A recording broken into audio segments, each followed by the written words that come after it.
Our next speaker actually had a difficult time getting here to Detroit. I don't know if you ladies and gentlemen heard, but the East Coast was hammered by storms. His flight was canceled.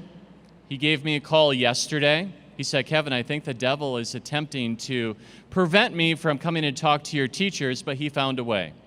He actually flew into Grand Rapids last night, the only flight he could get to Michigan, about 11:30. And then we actually had Karen White, our associate superintendent, drive out to Grand Rapids, and we'll give her a round of applause in a moment, to pick up Father Peter, to bring him to his hotel. They arrived at 2:30. So Father Peter, right now, is actually having a very nice glass of tea, and I'm sure that he'll continue to have it as he gives his talk, but he's an exceptional speaker. So just a little bit about him. So the Reverend Peter Stravinskas holds doctoral degrees in school administration and theology. So he has a PhD and a Doctor of Sacred Theology. He has taught in and administered Catholic educational institutions at every level and has worked in the area of church-state relations for over 3 decades. Father Stravinskas has written or edited 47 books and currently serves as the executive director of the Catholic Education Foundation. One thing I would really recommend everyone here is to Google him after the event. Most of the time, he writes for a great Catholic publication called First Things. And he has an excellent article that touches upon Catholic schools that he published within the past few weeks. And last but not least, when it comes to Father, he's also the editor of the Catholic Response and the Catholic Educator. Ladies and gentlemen, help me in welcoming Father Peter Stravinskas.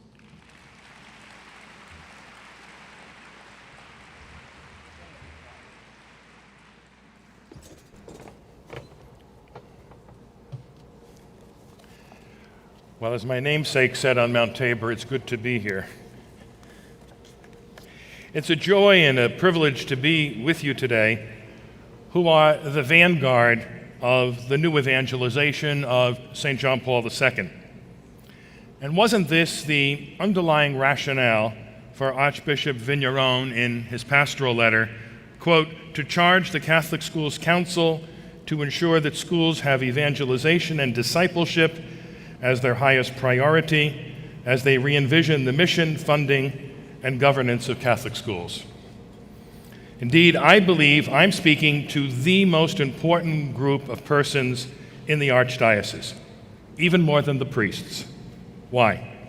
Because if you were not doing what you do in the classroom, the priest could not function properly in the sanctuary.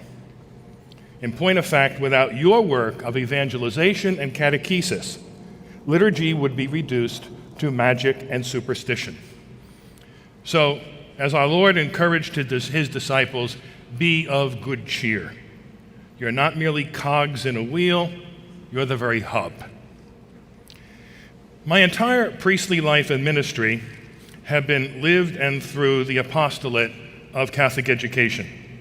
How did that happen? Permit me to be a bit autobiographical.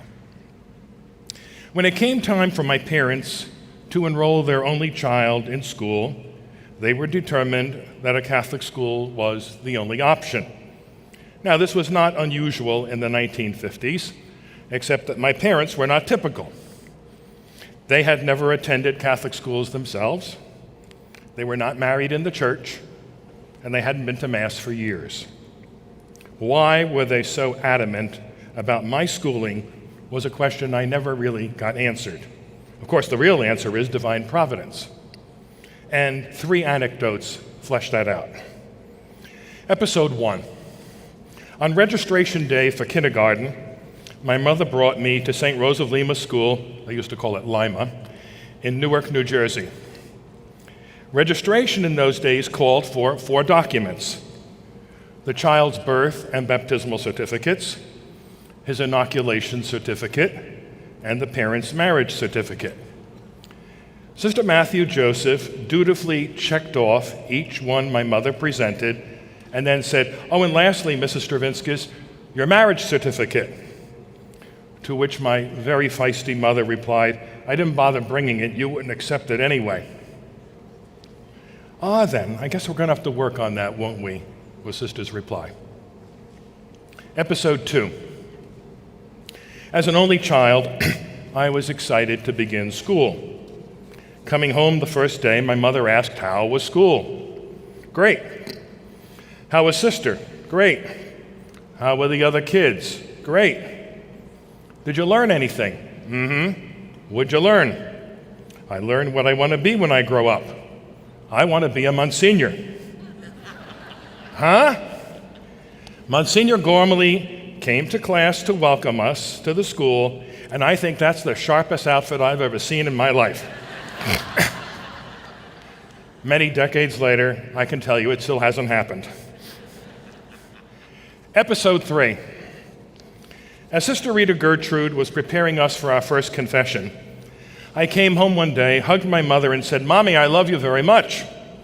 "I love you too." "Well, I've got a question. If I die and go to heaven, and you and Daddy aren't there, would that still be heaven?" "Why wouldn't Daddy and I be in heaven?" See, my mother was a Universalist before it was popular. "Because Sister said," that universal expression that ended every argument in a Catholic home, "Sister said that people who don't go to Mass on Sunday go to hell when they die. Go have your milk and cookies." When my father got home, my mother said, "We got a problem with the kid. I never knew my name until I went to school." "What kind of a problem? He's always been teacher's pet." At which point I was directed to my room so they could have a private conversation, a most unusual phenomenon in an only child home. With my ear to the door, I heard my mother go on, "That nun told him we're going to hell because we don't go to Mass on Sunday."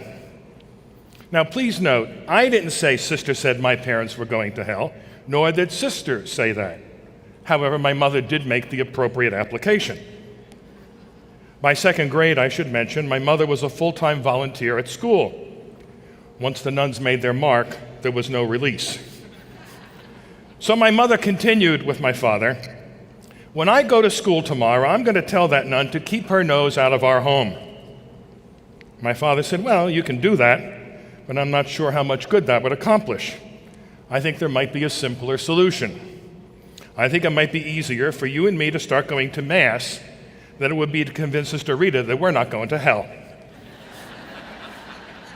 And the rest, as they say, is history. By a process which I like to call reverse evangelization, through the parish school, I brought my parents back to a practice of the faith, and also found my vocation at that very tender age. And that's why I'm so committed to the school apostolate, because I know that what the school did for me and my family, it can still do for countless others today, and it does. So how do you teachers fit into the picture? One of my favorite Old Testament passages, which I deem ideally suited for Catholic school teachers, is the 37th chapter of the prophet Ezekiel, which we'll hear in the daily cycle in a couple of weeks. You recall, I'm sure, Ezekiel is confronted with a vision of a field of dry, dead bones and commanded to prophesy over them so as to bring them back to life. Isn't that the mission, the situation, in which we find ourselves in the secularized West? Unfortunately, like the chosen people of old, most of our contemporaries don't realize that they are dead and that the culture is moribund. It's our task to demonstrate to them just how lifeless this whole culture is. Were it otherwise, how would one explain the vast array of children with learning disabilities of every kind and medicated beyond all reason? Or the couches of psychiatrists constantly filled? Or the suicide rate, especially among the young, the highest in our history? Too often, we Catholic educators have been intimidated into silence in the face of what is in reality an anti-culture, lest we appear out of it or uncool. Back in the silly and very stupid 60s, We were told that if we could shake off the shackles of religion and morality, we'd experience true and complete happiness. Religion, we were told, was an albatross, an inhibition, an obstacle to human fulfillment. Well, the shackles were certainly removed, but the result has been a disaster. With the depressing signs all around us, we are in an ideal position to be educators in the root Latin sense of the word, educere, to lead out, leading our students out of the misery and shackles of a godless modernity. We must convince them, being convinced first of all ourselves, of the truth put forth powerfully by Pope Benedict XVI in his inaugural homily, which in its turn was harking back to the inaugural homily of Pope John Paul II. Benedict, on that occasion, said, "At this point, my mind goes back to October 22, 1978, when Pope John Paul II began his ministry here in St. Peter's Square. His words on that occasion constantly echo in my ears, 'Do not be afraid, open wide the doors for Christ.'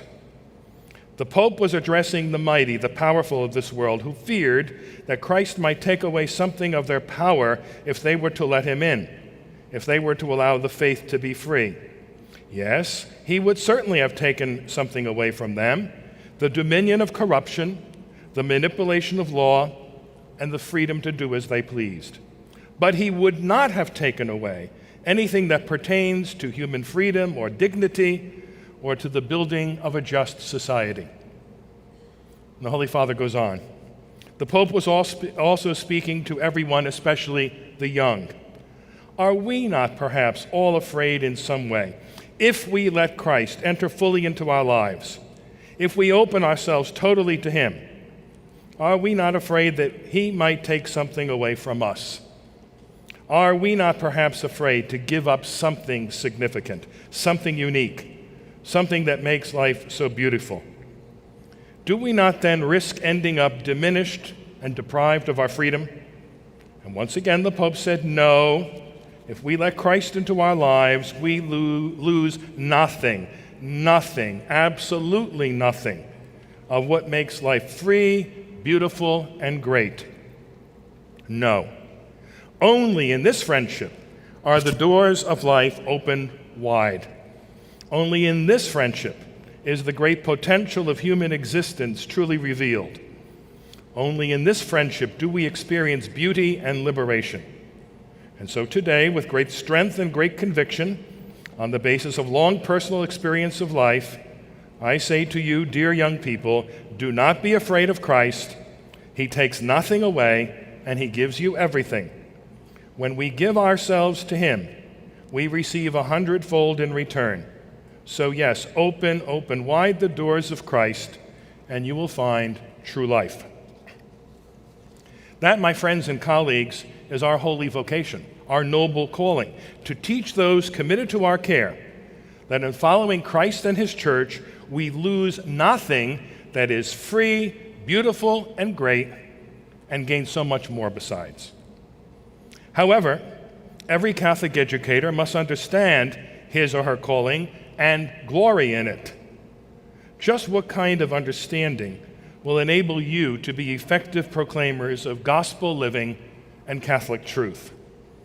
First of all, before becoming a teacher, one must be a student, a disciple.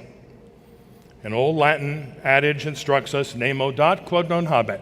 No one can give what he doesn't have. One must enroll oneself in the school of Jesus, and having gone through a thorough education in the faith and a serious formation in virtuous living, only then will one be able to teach others. Here's what the Congregation for Catholic Education in Rome said in 1977. By their witness and their behavior, teachers are of the first importance to impart a distinctive character to Catholic schools. It is therefore indispensable to ensure their continuing formation through some form of suitable pastoral provision. This must aim to animate them as witnesses of Christ in the classroom and tackle the problems of their particular apostolate, especially regarding a Christian vision of the world and of education, problems also connected with the art of teaching in accordance with the principles of the gospel. Only once we are evangelized can we become evangelists. Only once we become disciples can we become credible teachers. In this regard, it's worth recalling that saying that Kevin found in the school faculty room at St. Isaac Jogues, that very insightful observation of Paul VI in Evangelii Nuntiandi in his 1975 apostolic exhortation. He says, modern man listens more willingly to witnesses than to teachers, and if he does listen to teachers, it's because they are witnesses.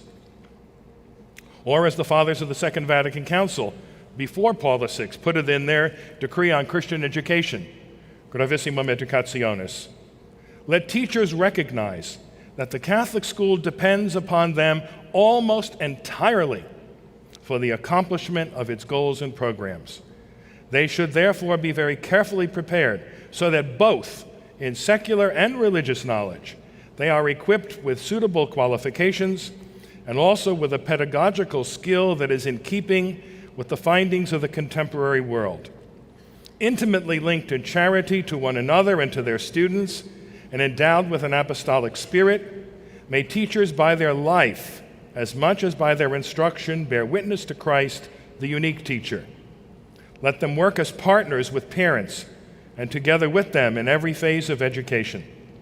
Let them do all they can to stimulate their students to act for themselves, and even after graduation, to assist them with advice, friendship, and by establishing special associations imbued with the true spirit of the Church. The work of these teachers, this sacred synod declares, is in the real sense of the word an apostolate most suited to and necessary for our times, and at once a true service offered to society. St. John Paul II, the great apostle of Catholic education, who often referred to Catholic schools as the very heart of the Church, in a 1996 discourse to the International Office of Catholic Education, likewise addressed our topic in great detail. He said, "It is of supreme importance that these educators, who have come of their own accord to offer their services in a Catholic institution or have been recruited by the administration of the school, have a precise vision of a Christian education based on the gospel message. It is a sacred duty for all to bear witness individually and at the same time communally to their faith. Each one, in the discipline he teaches, will know how to find the opportune circumstance to have the youth discover that science and faith are not too different, yet complementary readings of the universe and of history. Catholic education must be outstanding for the professional competence of its teachers, the witness of their strong faith, and the atmosphere of respect, mutual assistance, and gospel joy which permeate the entire institution." Notice how the sainted Pope weaves together several threads: personal commitment to Christ, professional competence, permeation of the curriculum with religious and moral values. In other words, religion isn't only taught in a half-hour class every morning, all leading to an atmosphere of genuine Christian life. Pope Francis, the Jesuit, himself a former high school teacher of Latin and chemistry, in a 2014 address to the Congregation for Catholic Education, spoke at length about the importance of a proper preparation of formators in our schools. After stating the obvious need for such teachers to be academically qualified, he also calls for them to be what he calls coherent witnesses. And how is that achieved? He tells us, "For this, an educator is himself in need of permanent formation. It's necessary to invest so that teachers and supervisors may maintain a high level of professionalism and also maintain their faith and the strength of their spiritual impetus. And in this permanent formation, too, I would suggest a need for retreats and spiritual exercises for educators. It's a beautiful thing to offer courses on the subject, but it's also necessary to offer spiritual exercises and retreats focused on prayer. For consistency requires effort, but most of all, it is a gift and a grace. We must ask for it. And isn't that what we're doing here today? The Pope mentions prayer as an essential ingredient of the life of a Catholic educator. This is a strong echo of the admonition of the Venerable Mother Luisita, foundress of those wonderful Carmelite sisters of Alhambra, California, who asserted without fear of contradiction, "Do not simply be good teachers, be souls of prayer, or you will have nothing to offer your children." Her assertion brings to mind a recollection from third grade. I had noticed that Sister Vera had a black spiral binder on her desk whose pages she turned one day at a time. One morning I asked, "Sister, what's that big black binder?" Peter," she said, "next year you'll be in that book. I have the name of every child I have ever taught, and day by day I pray for the children listed on that particular page for that day." What a beautiful practice, and what a consoling thought for a child to know that he's being remembered in prayer every day by one of his former teachers.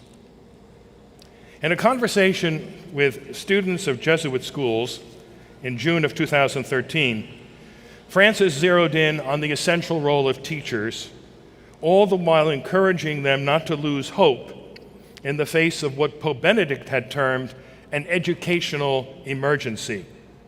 In other words, a worldwide pedagogical meltdown. Francis said, "Do not be disheartened in the face of the difficulties that the educational challenge presents. Education is not a profession, but an attitude, a way of being. In order to educate, it's necessary to step out of ourselves and be among young people, to accompany them in the stages of their growth, and to set ourselves beside them. Give them hope and optimism for their journey in the world. Teach them to see the beauty and goodness of creation and of man, who always retains the Creator's hallmark. But above all, with your life, be witnesses of what you communicate. Educators pass on knowledge and values with their words, but their words will have an incisive effect on children and young people if they are accompanied by their witness, their consistent way of life. Without consistency, it is impossible to educate." He goes on, "Thus collaboration in a spirit of unity and community among the various educators is essential and must be fostered and encouraged. School can and must be a catalyst. It must be a place of encounter and convergence of the entire educating community, with the sole objective of training and helping to develop mature people who are simple, competent, and honest, who know how to love with fidelity, who can live life as a response to God's will, and their future profession as a service to society." I trust you didn't miss his emphasis yet again on the need for a consistent witness of life on the part of Catholic school teachers. But he also stresses that this is a communal enterprise. To his way of thinking, and that of the Church, this involves parents as well, and especially so. And don't miss his emphasis on providing young people with a perspective of hopefulness in a world so driven to hopelessness and despair. In another meeting with teachers, Francis observed that teachers are not generally well paid. While all of us would like to see that situation improved, let me also make a few comments in that regard. When I was a high school administrator, during Catholic Schools Week, we always had, of course, a Teacher Appreciation Day, in the lead up to which I distributed a faculty list to the students, identifying the teacher's field, the salary that person received from us, and what that teacher would earn in the government school down the block. Some of the teachers didn't like the practice. They thought it was potentially demeaning. I disagreed. Therefore, we kept doing it. Why? because invariably students would go up to a teacher and say, "Mrs. Jones, you mean to tell me you could make $10,000 a year more just by walking down the road? Why do you stay here?"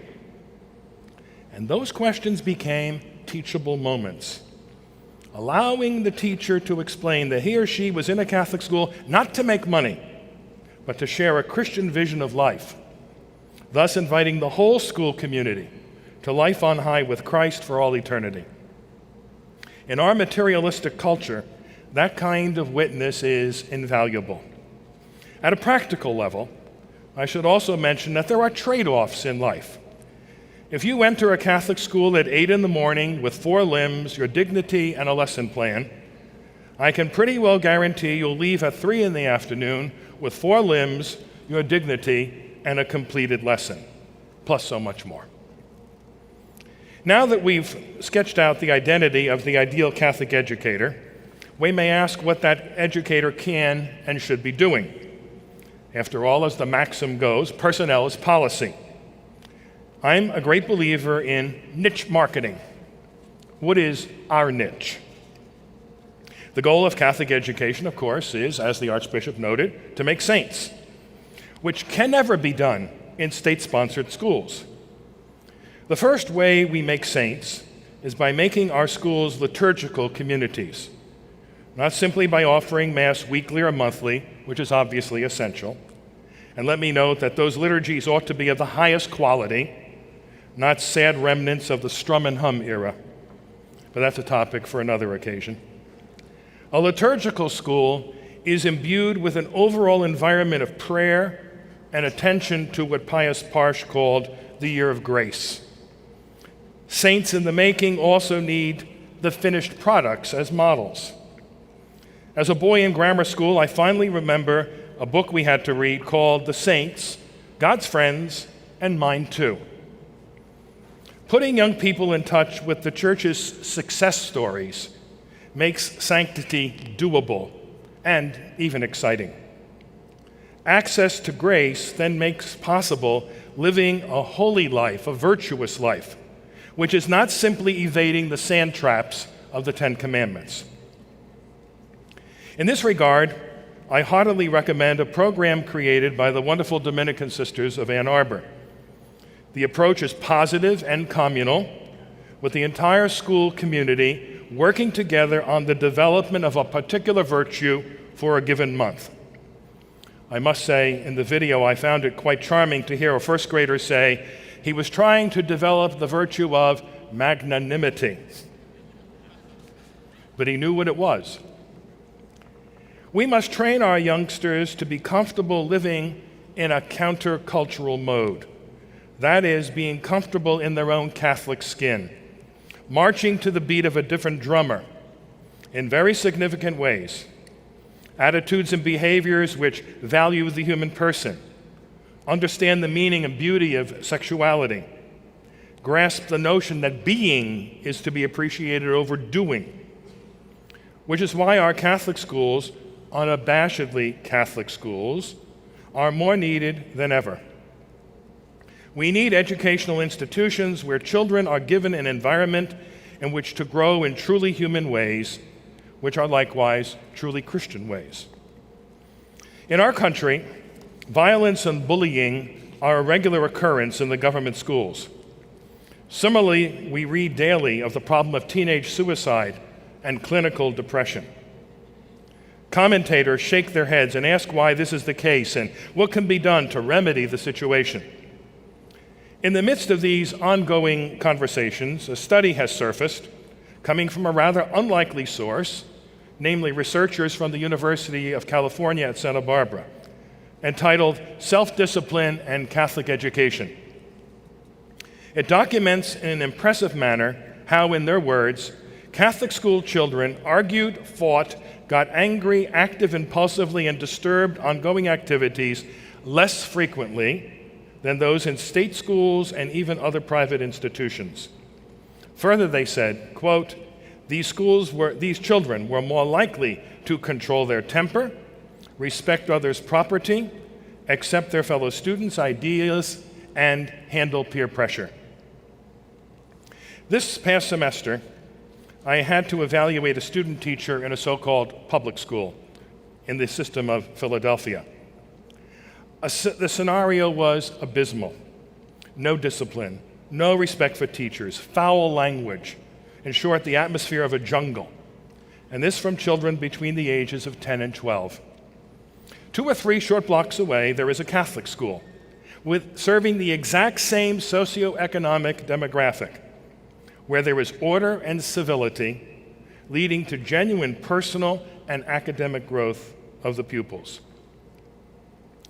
While offering several reasons why there is such a discrepancy between Catholic school children and others, the researchers of the just mentioned study noted, quote, "Don't underestimate the power of religion to positively influence a child's behavior." Now, will you be surprised to learn that aside from the Wall Street Journal, I did not find a single notice of that study in any of the mainstream media. Not long ago, yet another survey revealed some very distressing data. Catholic children attending the state schools are reported to have already left the faith by the age of 10. Why? Quote, "Those that are leaving for no religion, and a pretty big component of them saying they are atheist or agnostic, it turns out that when you probe a bit more deeply and you allow them to talk in their own words, that they are bringing up things that are related to science and a need for evidence and a need for proof," said Dr. Mark Gray, the Senior Research Associate at the Center for Applied Research in the Apostolate at Georgetown University. On the other hand, I have witnessed Catholic school science teachers complete a lesson on fetology and then launch into a discussion on the scientific reasons behind the Church's position on abortion. Even more impressive, a science teacher who finished a unit on genetics and then provided her students with the Holy See's document Donum Vitae for class discussion. Or another science teacher having presented the scientific method to a class of freshman high school girls, then go on to explain that the scientific way is only one way of coming to the truth. There are other ways, he said, like the way of philosophy, the way of faith, the way of the heart. And he ended by saying, "No one of these ways is sufficient, ladies. We need them all together." And this, by the way, from a man who isn't even a Catholic. Is this being done universally in our schools? Unfortunately not.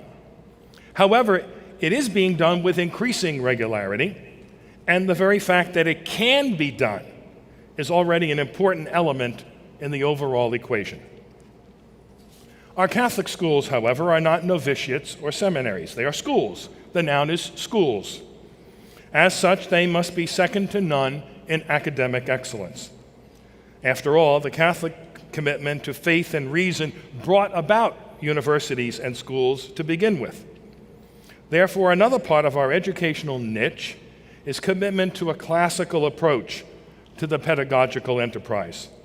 We are not into trends which are here today and gone tomorrow, leaving students rootless and rudderless. So content is essential. For the past few years, I did some adjunct teaching at a community college with 90% of the would-be students coming from suburban public high schools. Will you be shocked when I tell you that not one student in a political philosophy class had ever heard of Winston Churchill or the Magna Carta? "Mahu," said one kid. Or when asked what Christian philosopher made Aristotle acceptable in the Middle Ages, one budding historian suggested Socrates. Or an introductory Latin course in which no one could name the parts of speech because they didn't even know parts of speech existed. And in a comparative and religion course, one bright light thought the four evangelists were a new rock group. As an aside, I should tell you that my very first day on campus, when some kids saw me, they asked if someone had died, for why else would there be a priest there? So yes, content matters greatly. The next step is helping students do something with the facts, which is where critical thinking skills come in. Let me give you an example of what I mean by that. A few years ago, I visited St. Jerome's School in Hyattsville, Maryland, a school that's become renowned for turning a losing operation into a poster child for Catholic classical education. Popping into a fourth grade social studies class, I asked the children what they were studying. They had just begun a consideration of World War II. I quizzed them on the major players, and they had the basic information already in place. I then pressed, but why did World War II begin? One little guy piped up, because they didn't end World War I the right way. That little fellow had learned how to connect the dots. He was the beneficiary of a truly Catholic pedagogy. Another part of critical thinking is training our youngsters to resist the herd instinct and to know how to evaluate the data with which we are swamped every day.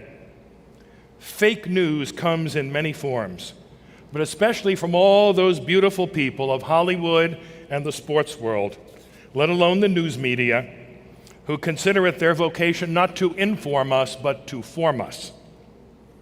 The radical media elite consistently attempt to drive public opinion in a leftward direction.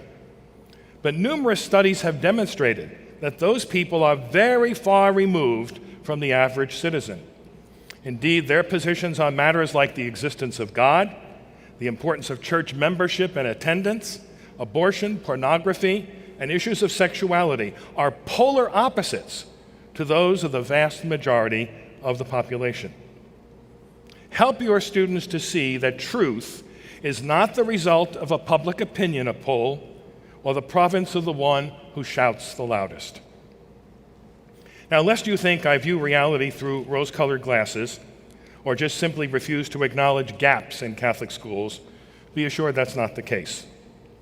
Truth be told, in the confused and confusing 60s and 70s, major errors were made in all too many of our schools, as they foolishly sought to mimic the state schools, resulting in a loss of parental confidence and clerical support. Where such a benighted vision and program continues, we should be prepared to hang out the purple bunting. Education for zombies is not the Catholic way, as Timothy Nielsen puts it. The one good thing about American pragmatism is that if something doesn't work, we're not afraid to get rid of it. And that's happened in Catholic education. For the past decade, I've seen a strong emphasis on Catholic identity, so much so that 5 years ago, the Catholic Education Foundation, which I serve as executive director, produced a Catholic identity assessment instrument for both elementary and secondary schools. In that survey instrument, we probe every aspect of school life, including the attitudes of administrators, faculty, and support staff, resulting in a detailed report with clear indications for areas requiring development and change. Over 35 dioceses of the United States have participated in this endeavor. The first, interestingly enough, was the Diocese of Gaylord, when Bishop Hebda was the ordinary. I believe your very capable and committed superintendent is going to be sharing information about this program with you in the near future. Simply put, if our Catholic schools are not going to be authentically Catholic, then there's no reason for them to exist. If they are authentically Catholic, then they will serve the church very well. But they will also benefit civil society, a point made by Pope Benedict when he visited us in 2008 and spoke to Catholic educators in Washington, D.C. Praising the immense sacrifices the Catholic community of America has made historically to maintain a separate school system, he observed, "This sacrifice continues today. It is an outstanding apostolate of hope, seeking to address the material, intellectual, and spiritual needs of over 3 million children and students. It also provides a highly commendable opportunity for the entire Catholic community to contribute generously to the financial needs of our institutions. Their long-term sustainability must be assured. Indeed, everything possible must be done in cooperation with the wider community to ensure that they are accessible to people of all social and economic strata. No child should be denied his or her right to an education in faith, which in turn nurtures the soul of a nation. Catholic education nurtures the soul of a nation. Decades earlier, then Father Fulton Sheen declared in one of his radio addresses in 1938, "We Catholics are taking religion so seriously in reference to our country that rather than see God perish out of national life, we conduct 7,900 elementary schools and 1,900 high schools, and figuring on the basis of public school costs, we save the taxpayers of the country an immediate $1 billion building program, and for maintenance another $139 million every year. Every cent of this money comes out of the pockets of Catholics. And why? Because we believe that the Catholic children in Catholic elementary and high schools have a right to know the truth which makes them free. Our Catholic children," he says, "have a right to know the truth which in turn makes them free. Truth and genuine freedom go hand in hand." As academic standards plummet and as moral compasses collapse, the youngsters educated in our institutions will be the only viable sources of hope for the future. This shouldn't inspire an arrogant triumphalism. It should, however, inspire confidence and hope. You'll remember that in one of Pope Francis's talks, which I cited earlier, he urged teachers not to give in to discouragement. Permit me to piggyback on that idea in 3 ways. First, at times we hear people say, "Johnny went to 12 years at Catholic school but hasn't darkened the door of a church since graduation." While this is surely regrettable, it's also evidence that what we do in our schools is evangelization and catechesis, not brainwashing. If every Catholic school graduate emerged a devout practicing Catholic, we might have cause to wonder. Not that we wouldn't want that to be the case. We do. But grace is offered and can be refused. As St. John Paul was so fond of saying, the faith is proposed, not imposed. Second, we have something to learn from the parable of the sower, wherein we hear of the various types of soil in which the seed of the Word of God is sown. While we teachers are used to assigning a grade of 65 or 70 as passing, what does Jesus say about a passing grade for a sower of the seed, that is, for a Catholic educator? The master teacher himself says, "A teacher who succeeds 25% of the time is indeed a success." Why? Because, as St. Thomas Aquinas taught, grace builds on nature. We can only do so much with what we are presented. Or as Cardinal Dolan puts it in one of his homey foodie images, you can only make gnocchi with the dough you've been given. Which leads to my last point. Children are coming to us today all too often from homes where the parents don't know how to parent because they were never properly parented. Therefore, teachers today, more than ever before, truly stand in loco parentis, in the place of parents. We need to, can, and must evangelize and catechize 2 generations at once, not infrequently 3. That ought not to be viewed as a burden, but as an exhilarating opportunity. St. Edith Stein, whose liturgical memorial we celebrated last week, was a consummate educator, a fact not often adverted to. The Carmelite martyr of Auschwitz maintained that it's the teacher's task to help students, in her words, develop their gifts and talents and find their own place in the community of the classroom where they can contribute to this community. She goes on, "Teachers who practice their vocation in the above manner pave the way for the recovery of family and nation." But then very realistically, she adds, but should it be too late for that, then in any case the teacher works for the communion of saints. When all is said and done, that's what it's really all about, working for the communion of saints. That is, saving ourselves through our noble vocation as teachers, and helping to save as many of our students and their families as we can. In one of the more revealing dialogues in the award-winning film A Man for All Seasons, St. Thomas More engages the weasel Richard Rich in a conversation about his future. Rich says he's thought about becoming a teacher, but in the end has dismissed the idea. Why? Asks More. Who would know? Responds the egotistical Rich. And More, who had a great way of getting to the heart of the matter, replies, you would know, your students would know, and God would know. Not a bad audience. Indeed, not a bad audience. Pope Benedict, in speaking to a group of American bishops in 2012 about the Catholic schools of our nation, concluded this way: I wish to express once more my gratitude, and that of the whole Church, for the generous commitment, often accompanied by personal sacrifice, shown by so many teachers and administrators who work in the vast network of Catholic schools in your country. It's my privilege to echo those sentiments of the Holy Father today. I pray that you take to heart the divine challenge given to Ezekiel and see in this new academic year the exciting challenge to bring to life dry bones, which will rise up to form an army of Christian soldiers who will be a force for truth and goodness and renewal in the church and in society at large. We have the assurance of God Himself that this can happen. I have promised and I will do it, says the Lord. I always say that a teacher, a parent, or a priest must develop the mentality of the long-distance runner. What do I mean? It's rare to see immediate results for our efforts. Sometimes the affirmation comes years later, sometimes not at all. And so I want to leave you with a meditation penned by the great John Henry Cardinal Newman, a preeminent promoter of Catholic education in 19th century England, an inspiration for our schools to this very day.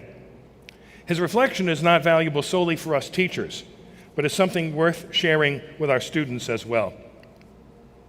Blessed John Henry writes, God has created me to do Him some definite service. He has committed some work to me which He has not committed to another. I have my mission. I may never know it in this life, but I shall be told it in the next. I am a link in a chain, a bond of connection between persons. He has not created me for naught. I shall do good, I shall do His work, I shall be an angel of peace, a preacher of truth in my own place while not intending it, if I do but keep His commandments. Therefore I will trust Him wherever I am. I can never be thrown away. If I am in sickness, my sickness may serve Him. In perplexity, my perplexity may serve Him. If I am in sorrow, my sorrow may serve Him. He does nothing in vain. He knows what He is about. He may take away my friends. He may throw me among strangers. He may make me feel desolate, make my spirit sink, hide my future from me. Still, He knows what He is about. Yes, the Almighty knows what He is about. And He has given you, us, the call to teach His little ones. What a dignity, what a grace, what a responsibility. With St. Paul, I pray, may the God who's begun this good work in you bring it to completion. Have a happy and holy New Year.